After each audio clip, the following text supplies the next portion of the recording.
dito, pwede natin lagyan ng A yan para starting point. From A, baba tayo ng 3. Saan po nakuha yung 3? That is the standard na lapad ng kwelyo or ng collar. Okay, yun siya. Then, ano lang po natin yan, lagyan din natin ng straight line, naka-horizontal. Or para make sure ka, sukat ka dito ng 3. Para connect mo na lang. Para sure na pantay. Okay? Next, dito naman, sukatin mo rin po yung neckline. 9 by 5/8. Then, connect.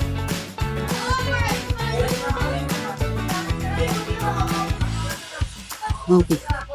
And then, ang kalahati ng 9 by 5/8, hanapin mo rin po. Pwede nga nitong gawin mo, ha? Yung kalahati mo. Which is, nasa gitna ng 7/8. 4 by 7/8. Kailangan mahanap yung taging dito. Okay, next. Galing dito, sige, lagyan natin ng letter. A, B, C, tsaka T.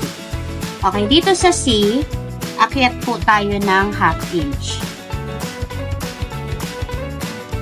Then, magaan mo. Then, galing B, move tayo papunta ng right, left to right ng 1. Okay? 1 po ito 1/2. Then, galing dun sa 1, akyat tayo ng 1/2. Markahan mo lang. 1/2 lang yan. 1/2 lang yan.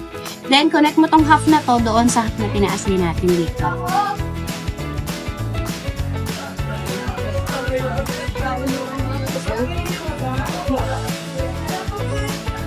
Okay, next, connect na natin yung ito at ito, ito at ito. Gamit yung hip curve natin.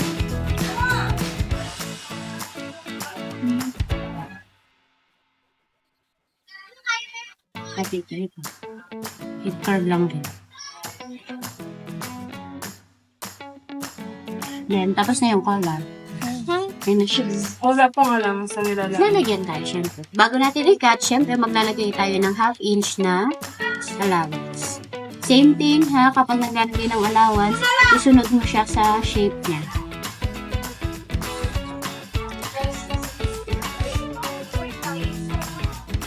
Ito yung pinaka-basic na collar, ha. Ito po ay tinatawag yung sports collar o yung tawag dito yung pointed na collar.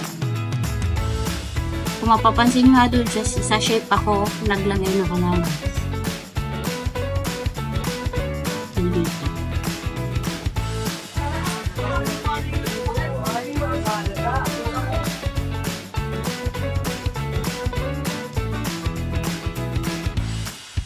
Ito, patusok yan dyan.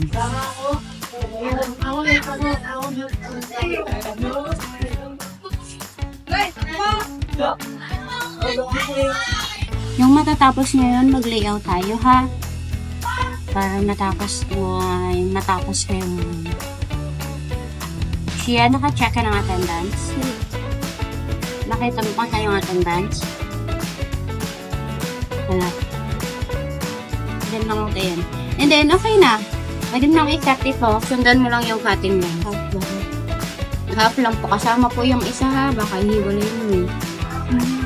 Kasama lang po.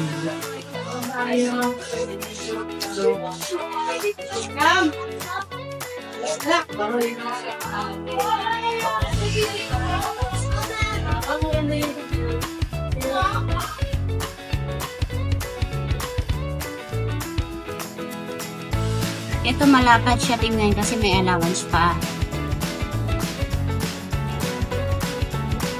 Dito kasi dadaan yung tahin niyo, eh.